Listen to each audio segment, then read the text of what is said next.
Shefa, je suis hypnothérapeute ici, je fais aussi de la sophrologie et puis d'autres techniques. Aujourd'hui, je vais vous parler de l'hypnose. Alors, on me pose souvent la question, est-ce que tout le monde est hypnotisable? Oui, tout le monde est hypnotisable, parce qu'en fait, c'est un état naturel.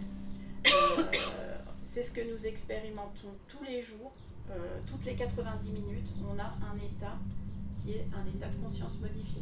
Le cerveau en a besoin. Alors, vous l'expliquez, je ne suis pas neurologue, je ne pourrais pas vous l'expliquer, mais ça marche comme ça. Toutes les 90 minutes, il y a cet état-là. Et c'est un état qu'on aime bien parce que c'est comme quand on est dans une rêverie, un film, on est focalisé sur quelque chose, on est un peu dans sa bulle et on vit quelque chose. Un film, on sait très bien que c'est pas vrai, mais on va pleurer parce que il va y avoir quelque chose d'émouvant à l'écran dans cette histoire-là qui ne nous appartient pas, qui n'existe pas, mais on va quand même ressentir.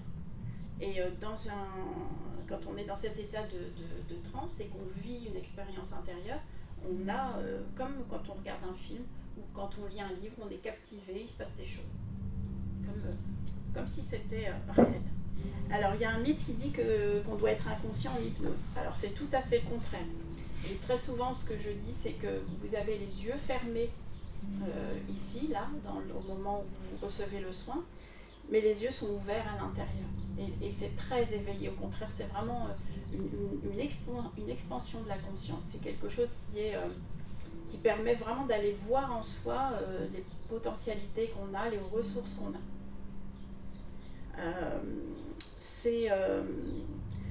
C'est difficile à expliquer comme ça parce qu'à la fois on vit quelque chose et on comprend.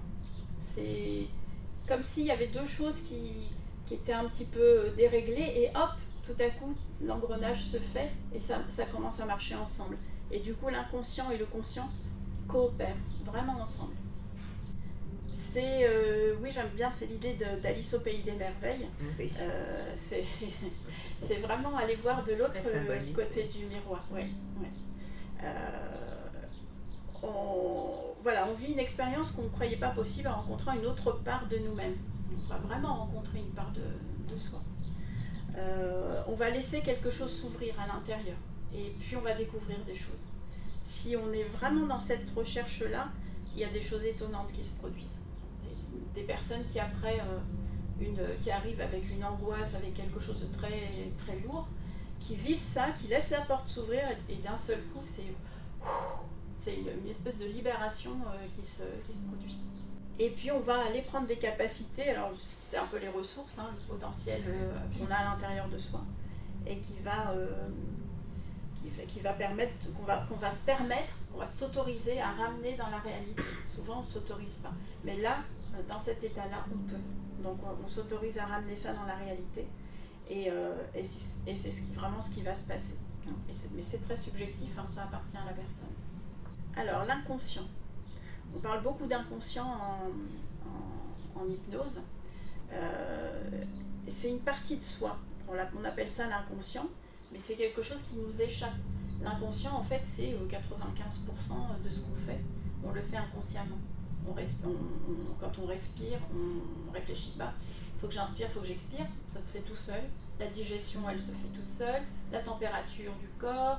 Enfin, vraiment, il y a tout un tas de choses qui sont gérées par l'inconscient. Et puis, il y a aussi tout ce qui nous protège, notre survie. L'inconscient, il va gérer des peurs. Alors, pourquoi cette peur-là est gérée comme ça ? On ne sait pas toujours, puis c'est pas très forcément intéressant de savoir pourquoi il y a cette peur-là. Elle a été là à un moment donné parce qu'elle a été utile, et puis peut-être qu'aujourd'hui elle ne l'est plus et qu'elle me pèse. Et donc je vais aller travailler avec mon inconscient pour, lui discuter avec lui et lui dire, écoute, cette peur-là c'était bien, merci de l'avoir mis en place à ce moment-là parce qu'elle m'a été utile, mais aujourd'hui j'en ai plus besoin, c'est obsolète. Et ça me gêne, ça me limite. Et donc, du coup, on peut le travailler, ça. Et alors, on parle d'un inconscient, mais en fait, il y a plein de dynamiques inconscientes.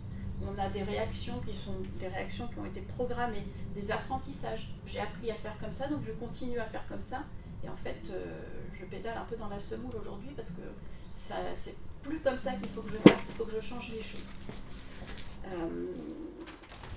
des parties qui s'opposent dans leur fonctionnement et quelquefois cohabitent de manière complexe. Alors ça vient aussi de Jung, ça, les parties de soi, ce qu'on appelle aussi les sous-personnalités. En nous, on est une unité, mais à l'intérieur de nous, il y a notre enfant intérieur, il y a l'homme ou la femme que je suis aujourd'hui, le professionnel, le papa, la maman. Il y a tout un tas de sous-personnalités en soi. Et puis il y a aussi la colère, la tristesse, toutes nos émotions. Tout ça, ce sont des parties de nous. Alors quand on interroge sa tristesse, c'est toujours un peu bizarre. Hein, quand je dis, bah, tiens, elle est là, ta tristesse, qu'est-ce que tu voudrais lui dire ? Ça paraît un peu bizarre, mais n'empêche qu'on parle à une partie de soi. Et on arrive à trouver comment on va faire cohabiter toutes nos sous-personnalités. Très souvent, on entend j'ai un conflit intérieur. Il y a une partie de moi qui aimerait bien faire ça, puis il y a une autre partie qui dit bah non, attention, il y a des risques, etc. Ben, ces deux parties-là, à un moment donné, si on arrive à les faire cohabiter, à les faire travailler ensemble, eh ben, elles vont nous aider à avancer ensemble. Il n'y aura plus de tiraillement. En fait, on travaille beaucoup là-dessus. Notre cerveau, lui, gère l'immédiat.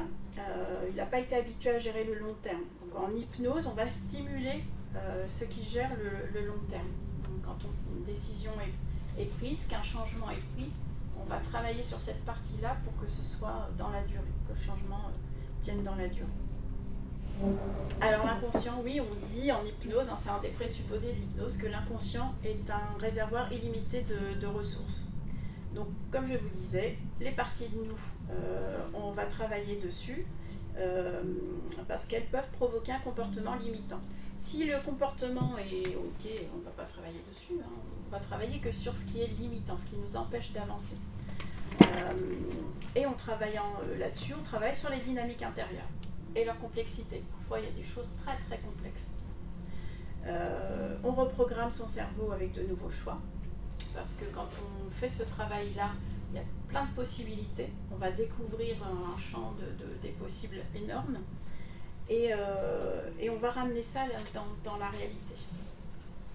Et puis quand on reprogramme le cerveau, on crée des connexions neuronales. Chaque fois qu'on vit une expérience, il y a une connexion neuronale qui se fait, hein, des synapses, et puis c'est comme un branchement en fait.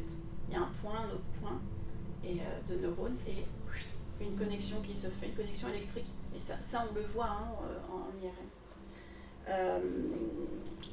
Et plus vous allez revivre l'expérience, plus vous allez renforcer cette connexion. Et c'est ce qui va permettre de maintenir le changement dans la durée.